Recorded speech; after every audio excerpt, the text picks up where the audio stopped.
Hello, I'm Bob Murphy. I'm here in Florida. I'm a community minister, and I work with the Unitarian Universalists for a Just Economic Community, the UUJEC. The UUJEC has produced today's video, and the UUJEC has worked with several organizations to make it possible. And we're grateful for everybody who has helped with this good project. I'm getting ready for hurricane season. I work with 4 different congregations, and this is a time of year when we gather up blankets and all kinds of emergency supplies, and you'll see some of the boxes in the background. It's a reminder that there is a sense of urgency when we talk about wellness and mutual aid in Florida. We worry about heat waves, hurricanes, wildfires. Recently experienced my first tornado in Florida, red tide and tropical diseases, and we have all kinds of things that we're concerned about. And we'll talk about some of these concerns in a few minutes. We've learned a lot in Florida because of the COVID-19 pandemic, because of the opioid crisis. We learned a great deal because of AIDS, HIV, and because of the impact of climate change. And as they say, the sea keeps rising. Every summer is hotter than the previous summer. And we know that we're on the front lines in Florida. And this is something that we're very much concerned about, especially as we move into the hot weather season. We have 3 videos that we'll share with you today. The subject is wellness and mutual aid, with a special emphasis on what congregations can do that will be helpful in difficult times. The first video is from Key West, which is a very small congregation. It's very vulnerable. It's the southern end of Florida, small island. The highest point is 16 feet above sea level. And if you're on Key West, you know that you're on the front lines for climate change. The congregation will talk about some of the problems they face, but even more important, they'll talk about best practices. They'll talk about some of their success stories. They give a lot of attention to mutual aid. That's a term that you're going to hear again and again in this program, mutual aid. Mutual aid is not charity. Mutual aid is something that is very different. When we talk about mutual aid, we're talking about voluntary arrangements, cooperative arrangements, grassroots organizing, situations in which people with a minimum of hierarchy look out for each other, situations in which people help each other with transportation, housing, lifelong education, food assistance, all kinds of things under this umbrella, which we call mutual aid. And again, I emphasize it's not charity, it's voluntary, it's participatory, it's equalitarian. Mutual aid is not a panacea. Mutual aid will not solve the climate change problem or the COVID-19 problem. But I'm going to suggest that without mutual aid, we're not going to make much progress, because this is the grassroots organizing that makes progress happen in the right sort of way. And in Florida especially, it has become very, very important. The second theme that we'll talk about today is wellness. Now, the basic wellness theme has been around since ancient times. It was discussed in ancient China, ancient Greece, ancient India, certainly among many of the indigenous peoples. So mutual aid is not a new theme, and in many ways it helps to explain and define what we do in organized religion. The World Health Organization says, I'm going to reach for the quote at this point, my definition. The World Health Organization says, health is a state of complete physical, mental, and social well-being, and not merely the absence of disease or infirmity. Once again, health is a state of complete physical, mental, and social well-being, and not merely the absence of disease or infirmity. And for many people in modern times, that WHO definition is what inspires the conversation about wellness. It's more than simple medical care, although medical care is very important. It gets into areas, well, mutual aid is one concern, public health has been mentioned, basic community organizing. And one of the first lessons that we teach in this good work, well, you've heard it before. Personal is political. Personal is political. And what happens in the environment, what happens in the larger community is going to influence your personal health. It really makes a difference. And so it is. In today's program, we'll talk about systemic racism, gender injustice, poverty, and some other basic problems, including the climate justice need. The personal is political. And when we talk about wellness, we talk about not just personal good health, we also talk about the environment and social conditions. We'll have a presentation by the UU Mental Health Network. Reverend Barbara Myers has brought this together with others. And Rachel Misleby will talk about climate justice and the Unitarian Universalist.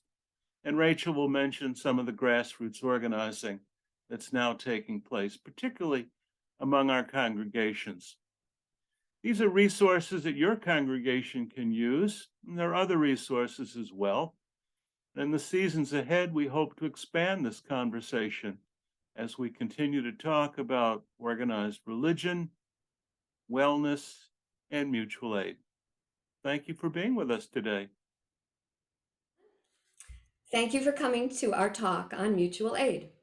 I'm one of the two people representing One Island Family, the southernmost UU congregation in the continental United States, based in Key West, Florida.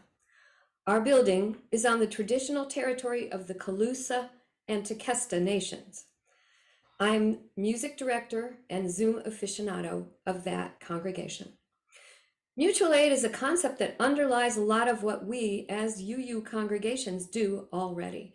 Help and support each other in times of trouble and crisis. The fact that we're doing this from the grassroots level rather than through overseeing organizations that are more distant from the actual recipients of the aid is an important distinction. My presentation will enumerate some of the ways in which mutual aid is part of our lives.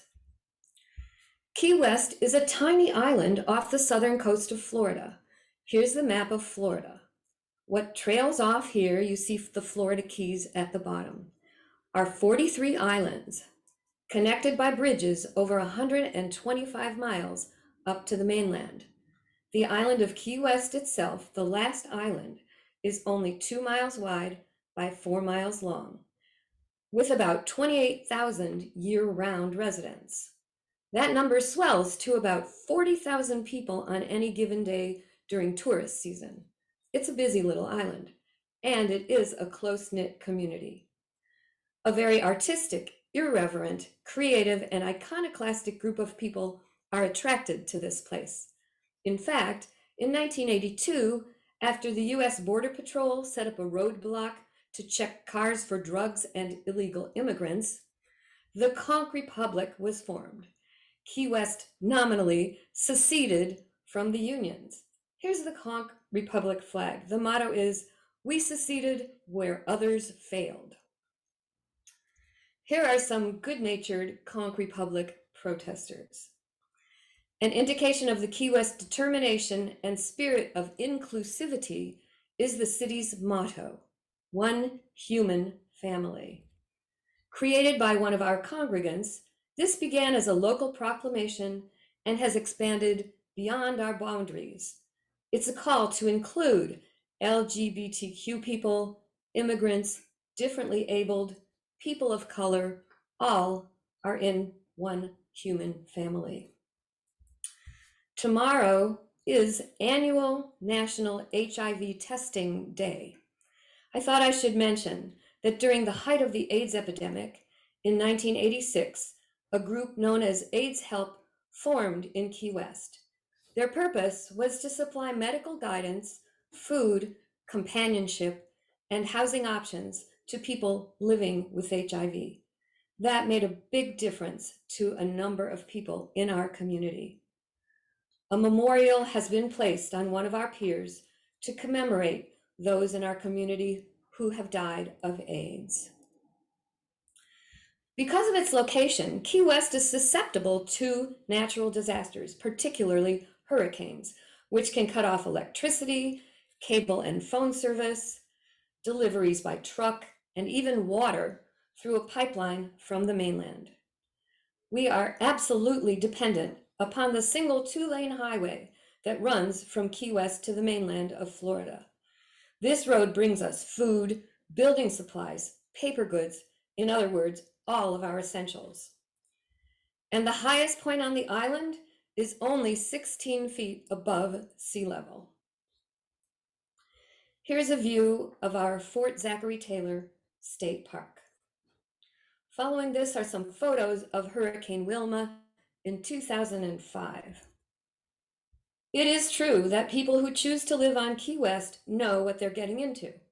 It is hit by hurricanes fairly often, and hurricane season can be a nerve-wracking experience.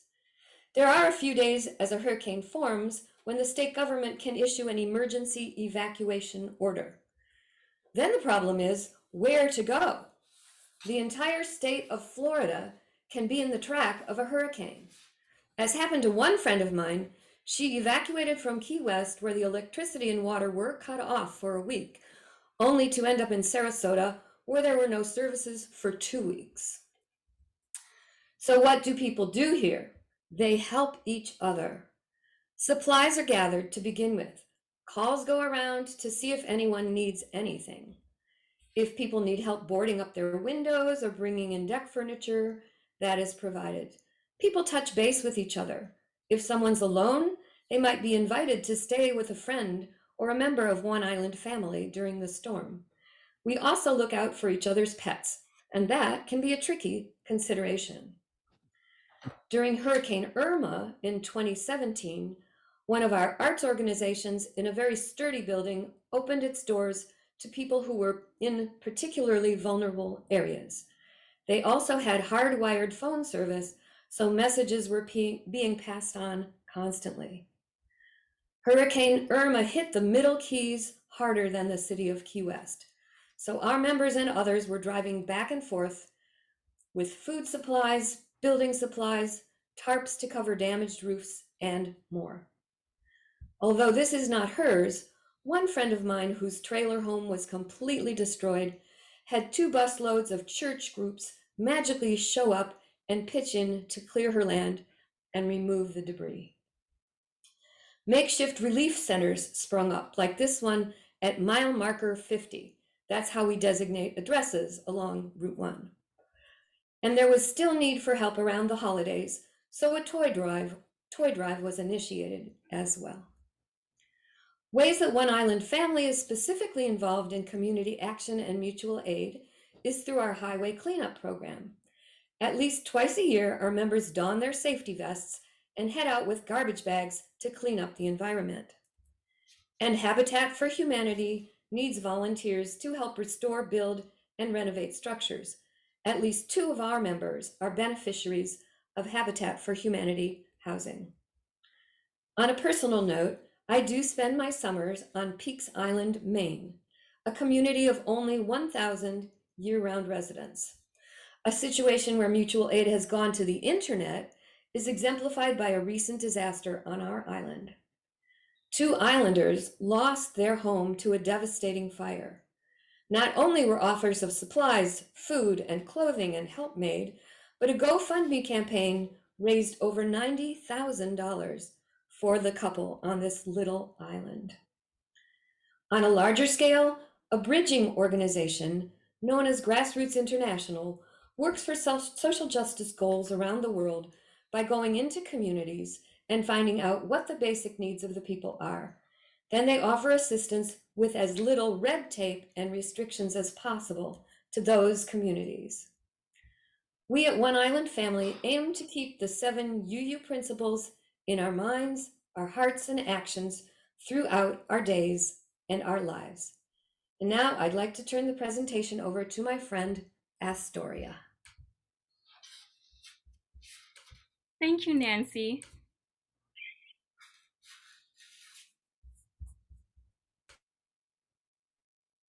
I'm Astoria Nickerson, Director of Children's Religious Education at One Island Family. We are a community of helpers where mutual aid is a lifestyle. The island of Key West is about 4 miles long and 1 mile wide, and I am proud to call it home. We are small but mighty.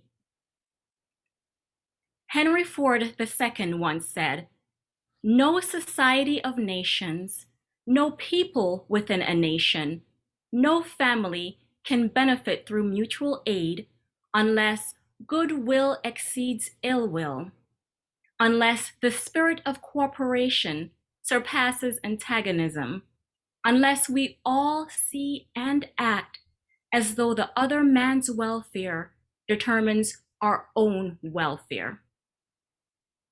Our members give their time and talents to many local organizations who serve the community. Some are cooking with love. They prepare and deliver hundreds of hot meals to the elderly. The Key West Tropical Forest and Botanical Gardens, keeper of the trees, because we wouldn't survive without them.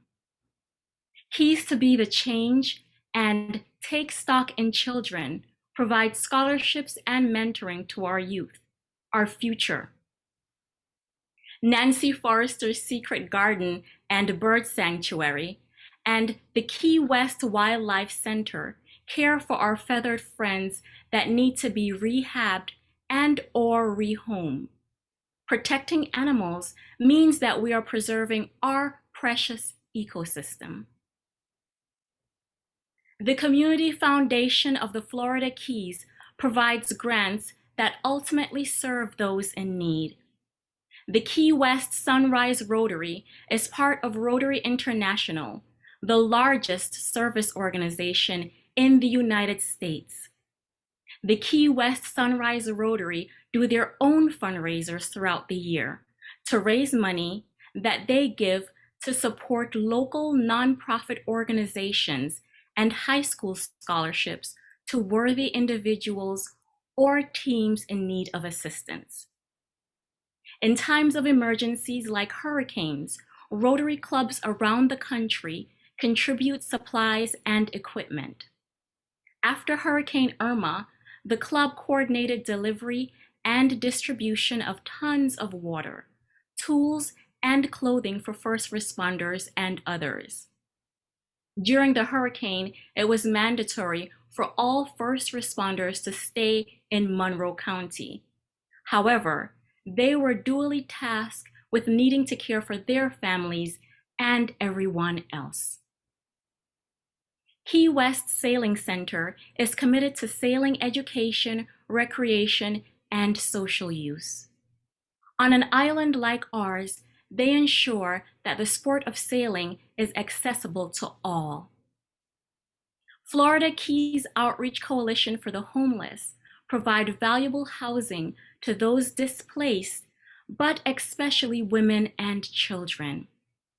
SOS, Star of the Sea Foundation, is the largest food bank in Monroe County.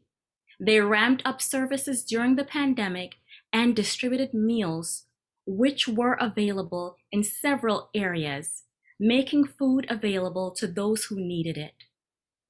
Sister Season Fund helps locals with rent and utilities when they become temporarily unemployed.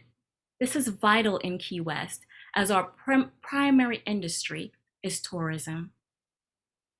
I just mentioned 11 organizations that serve the Key West community and are served by a church with 30 members. Our church. This is a picture of One Island Family. We are small, but mighty.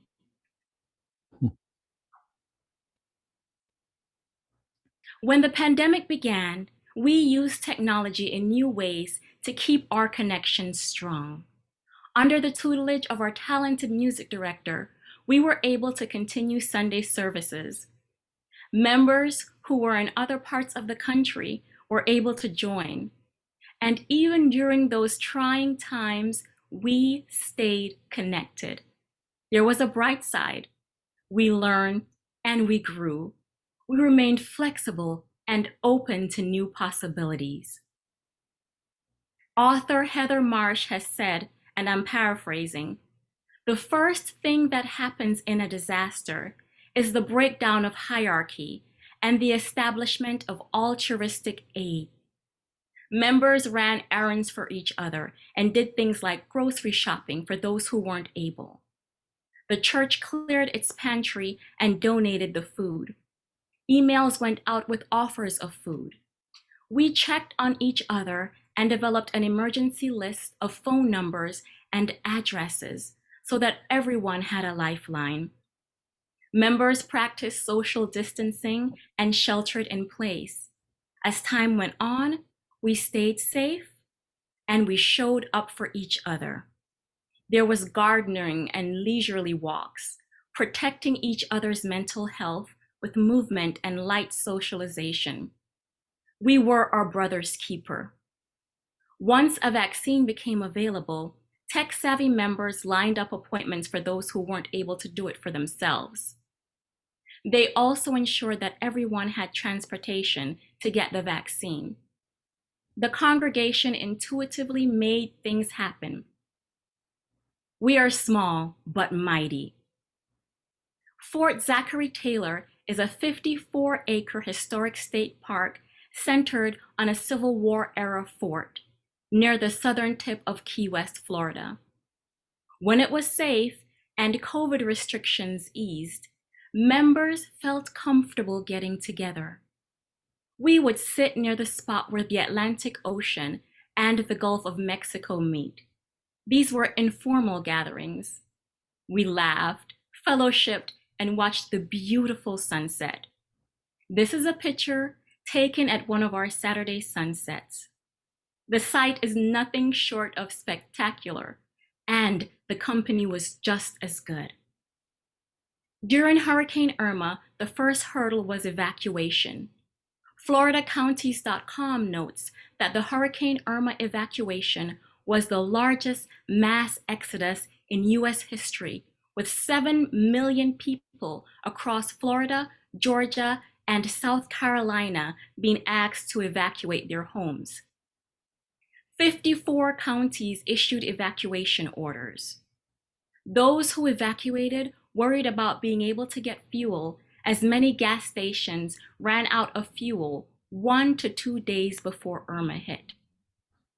A drive from Key West to Orlando, which would normally take about 7 hours, was now over 13 hours long. The path of the hurricane was at times uncertain. People evacuated to areas that came under hurricane watch and then needed to find another safe place. There came a point in Key West where all reservations for car rentals were canceled. I know this because my reservation was canceled. Then all flights stopped. A friend at church asked if I wanted to evacuate with her, but not wanting to be a burden with 2 children ages 8 and 11, I declined. I stayed. A member of one island family gave me a safe, well-stocked place to stay, her home, because at that time I no longer had a home. She made sure that I had groceries, water, batteries, flashlights, money in case the ATMs weren't working. All these things were hard to come by as residents and visitors swarmed grocery stores to stock up on essential supplies. We were all concerned, and everyone at One Island family kept in close contact. We were our brother's keeper. There were the last few hugs, then the worry was almost overwhelming. We're on a small island connected by bridges, one way in and one way out. I called my oldest son and reminded him of the contact information for my life insurance policy. There was a calm before the storm, then the storm. Phone service was lost. The National Weather Service notes that on the morning of September 10, 2017, and I quote, Irma strengthened to a Category 4 hurricane as it accelerated towards the Florida Keys. The eye made landfall in Cudjoe Key at 130 miles per hour. End of quote. My daughter recalls the walls rattling, and it sounded like there was a train outside. We made it. I couldn't communicate that we were safe for a few days. It was possible to make a phone call at the only hospital in town if you were able to get through the downed trees and debris, and if your car hadn't been impacted by flooding. Those who evacuated weren't sure what happened to their family, their friends, or their home. There was devastation, but we were lucky to be alive. The day after the storm was eerily calm. There were no flocks of birds. We saw military helicopters in the sky and knew that help was on the way. A few days later, power was restored, and there were the first phone calls filled with happiness, tears, and gratitude. Members gave of themselves and checked on everyone. The people of the church provided for each other. A church of 30 serves not only each other, but at least 11 community organizations on a regular basis. Those organizations serve the community, which includes churchgoers. What a beautiful cycle. Through hurricanes and the pandemic, at One Island Family, mutual aid is a lifestyle. We are small, but mighty. Thank you. Hello, I'm Reverend Barbara F. Myers. I'm the board president of the UU Mental Health Network, and I am here with another member of our board, Sonia Mudrick, to talk about what the UU Mental Health Network is doing and how you can get involved. First, we'll give an introduction, and then we'll share the vision that we have for the network. I'll talk about some focus areas that we have, and then we'll talk about how you can get involved. The UU Mental Health Network is about 3 years old. We have a board of 7 people, 4 of whom are officers that you can see there, and then 3 at-large members of the board. And Sonia is one of the at-large members of the board.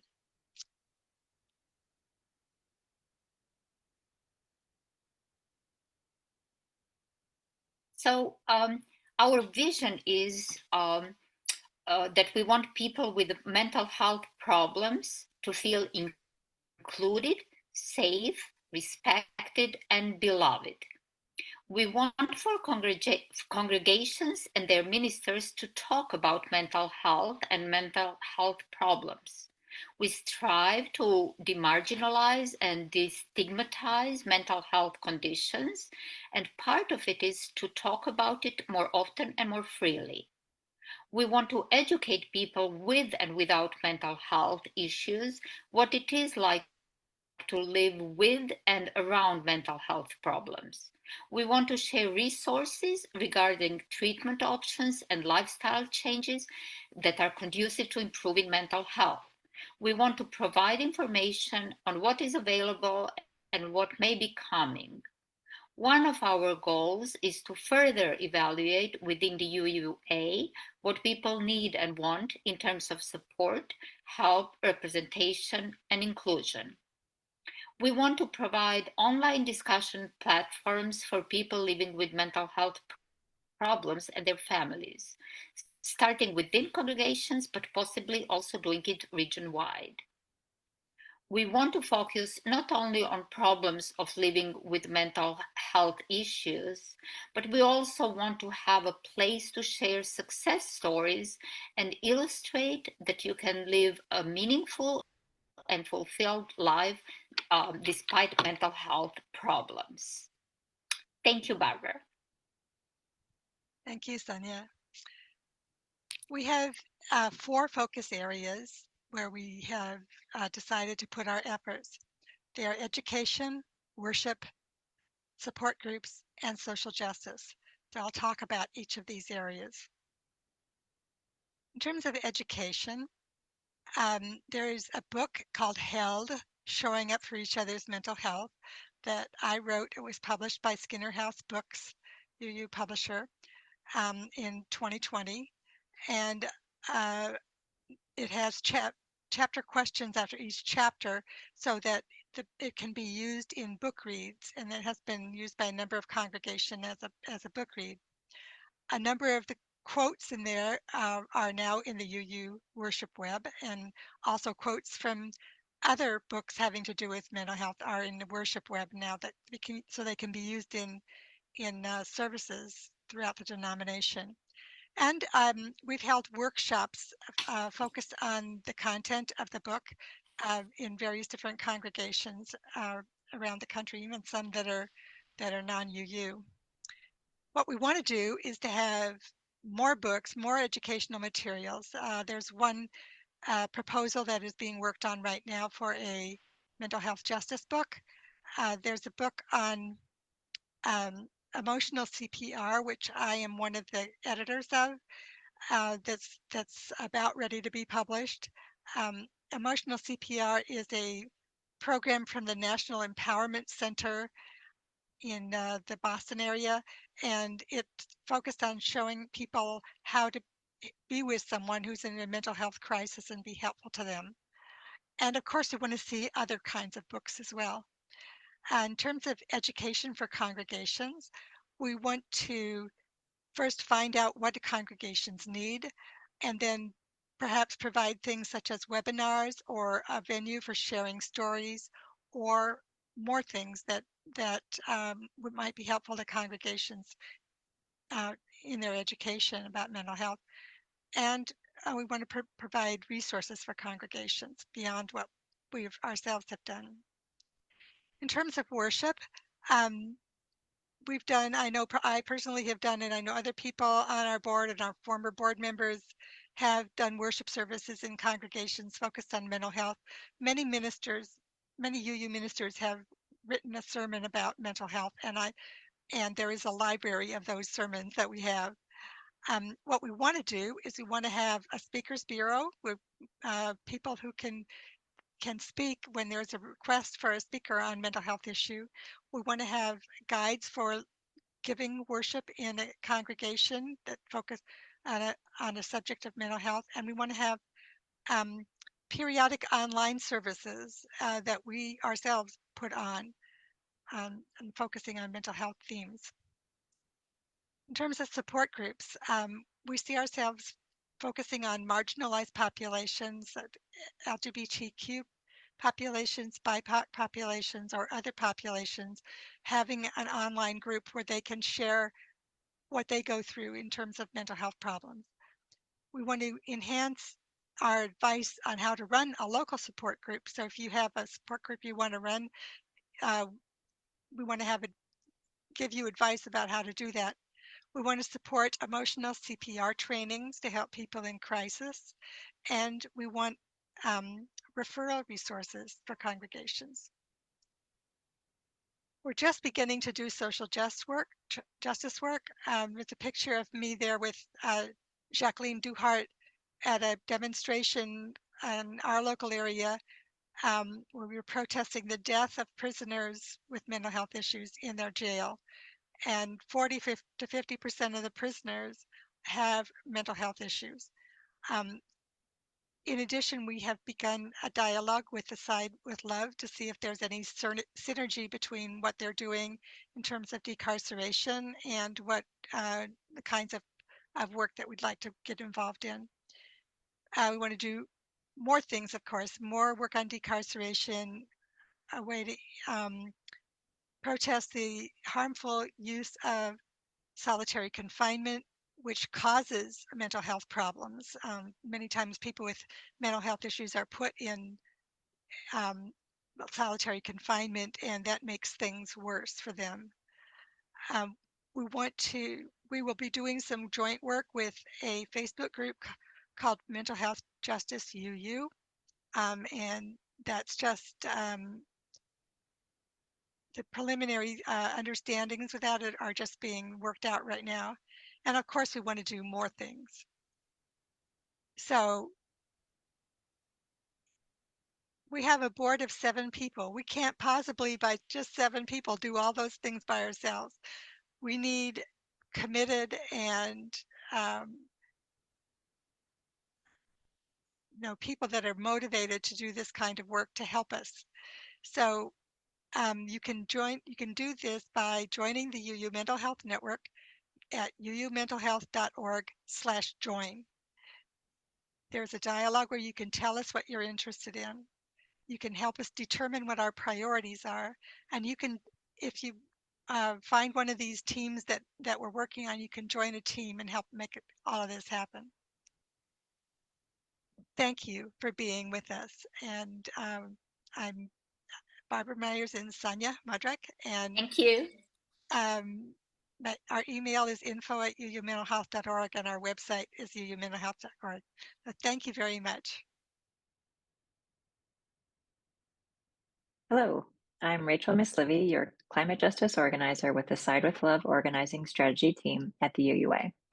Side with Love focuses on the UUA's 4 intersectional justice priorities, including LGBTQIA+ and gender justice, inclusive of reproductive justice and abortion access through Uplift Action, decriminalization, which includes racial justice and immigration justice with Love Resists, democracy and electoral justice, including voting rights and electoral participation with UU the Vote, and climate justice, which is inclusive of Indigenous sovereignty and climate resilience through Create Climate Justice. I hold the UUA's climate justice work, which includes managing the Create Climate Justice campaign and the Green Sanctuary 2030 program. Side with Love's climate justice campaign organizes Unitarian Universalists to cultivate thriving communities that advance a just and equitable transition to a clean energy future. Through spiritual grounding and nourishment, political education, skill building, leadership development, and mobilization, we facilitate shared learning, mutual supports, and collective action. Working with external partners like the People vs. Fossil Fuels Coalition and organizing our congregations through the Green Sanctuary 2030 program, we support UUs to take spiritually grounded, optimistic action.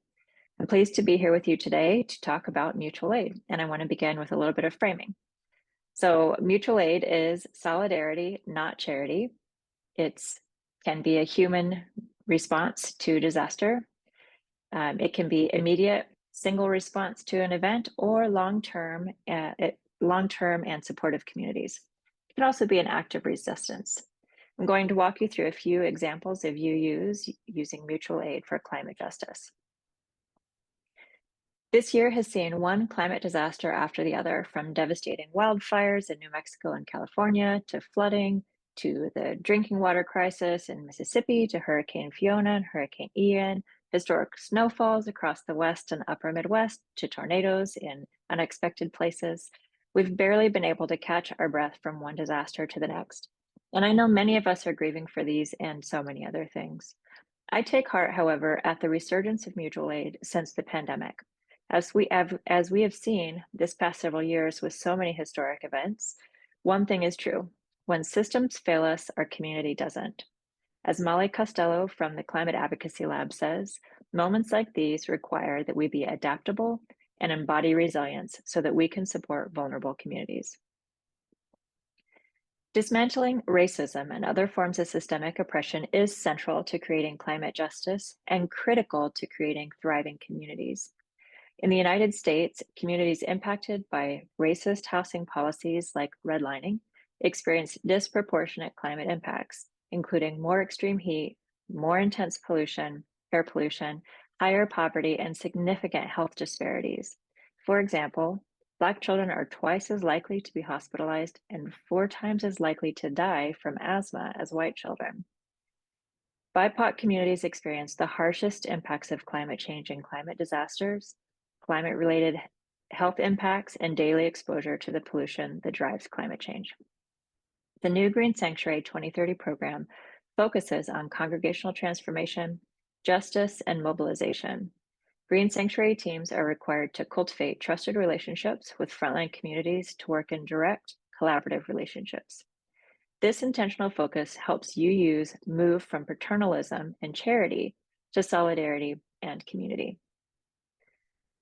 Last year, several UU organizations, including the UUs for Just Economic Community, who are hosting this webinar, came together to release a UU statement of commitment in response to climate force displacement. We encourage you and your congregation to sign on and deepen your understanding of climate force displacement, both at home and abroad. You can find this sign-on letter at sidewithlove.org/climate justice. Black, Indigenous, people of color, frontline, and other oppressed and marginalized communities who have done the least to contribute to the climate crisis historically are facing the worst of its effects. Many of these communities have been displaced from their homes, and millions more will follow in the decades ahead. This involuntary climate exile is both global and a domestic human rights violation on a massive scale. Not only does it deprive millions of people of their rightful homes, it also forces them to seek resettlement in a global community that has done little to ensure the safe and dignified reception of people seeking asylum, particularly migrants of color. Following the lead of frontline communities to advocate for immigration rights is an example of working in solidarity, not charity. This element of mutual aid is vital to building resilience. For example, the North Shore UU congregation in Danvers, Massachusetts, has worked with the Essex County Community Organization on immigrant rights, economic justice, and ending mass incarceration. They joined ECHO in the Solidarity Pilgrimage for Immigrant Justice last August, or I guess a year ago last August. And their members joined the 6-day march offering meals and accommodation to the marchers on the first night of their journey from Boston to Dover, New Hampshire. UUs joined ECHO to have Danvers, Massachusetts proclaimed a safe community, a sanctuary city. For predominantly white congregations, leveraging privilege and social relationships can build power to change the dominant political systems and infrastructures that we need to advance climate justice and build community resilience. Redlined communities, or sacrifice zones, also bear the highest energy burdens in the country, with low-income communities spending 3 times more of their income on energy costs.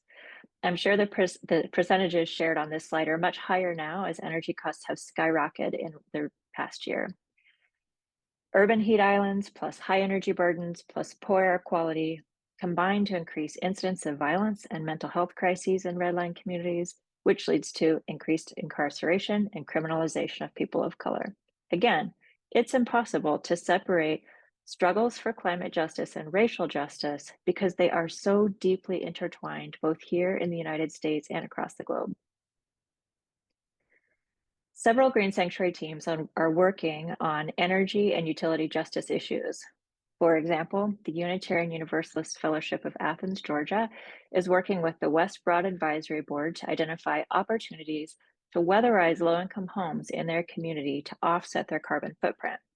The folks in their congregation who are knowledgeable about energy efficiency, weatherization, and energy improvements are offering their knowledge and resources to help reduce the energy burden of low-income households in their community, which is reducing the overall community carbon footprint while also building the kind of trusted relationships we need to build climate resilience. This is an example of mutual aid as a means of building long-term and supportive communities. Climate disasters claim hundreds of lives, destroy thousands of homes, and cause unimaginable damage to communities. People of color are more likely to experience climate force displacement and least able to recover, often by design, as FEMA and other government programs too often prioritize white communities in disaster response. The list of the ways BIPOC communities are most impacted by climate change and most unfairly treated goes on and on.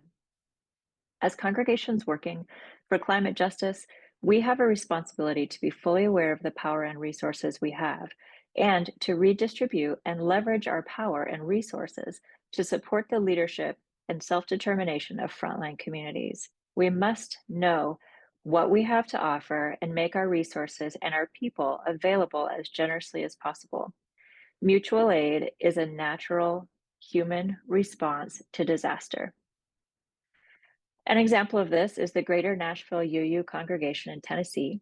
In a joint effort with First UU Church of Nashville, They received funding to support Black-led community partner organizations engaged in relief efforts following a tornado. The congregation quickly applied for the UUA disaster relief funds and were quickly able to designate those funds to be received for the communities of color. As Reverend Cynthia Kane explained in our first disaster response workshop, I believe we would not have had the ability to do this had not our members and leaders already been involved in local efforts and organizations. Again, relationships are critical to mutual aid and to creating climate justice. As my friend Marcus Mills says, healing begins at the wound. The best answers come from those closest to the harm. We must adopt an attitude of curiosity and humility when working in solidarity with those most impacted. I hope you've seen in all of these examples that mutual aid is an act of resistance and an act of community. Last year, we focused efforts on helping UUs organize around climate resilience and disaster response and community care. I invite you to watch the whole series, which includes workshops you can do together with your congregation. We've also created a climate disaster preparedness for UUs, which is a toolkit for congregations to use throughout the planning process and the response process. You can find these and all the other resources I've mentioned today at sidewithlove.org/climate justice. Lastly, I'd like to invite you to join our monthly Green Sanctuary 2030 community meetings to come together for shared learning and mutual support with other UUs working on congregational transformation through climate justice. We meet on the third Wednesdays of the month at 7 Eastern, 6 Central, 5 Mountain, 4 Pacific. And each meeting includes a short presentation on climate justice topics, followed by an open discussion. And also, if you'd like to know a little bit more about the Green Sanctuary 2030 Mobilizing for Climate Justice program, I invite you to join Green Sanctuary 2030 orientation, which we hold on the first Wednesdays of the month at the same 7 Eastern timeframe. So thank you so much for joining this webinar on mutual aid. Please reach out if you'd like to talk more about climate justice or to just let me know what your congregation is doing. You can always reach me at environment@uua.org. Thanks and have a wonderful GA.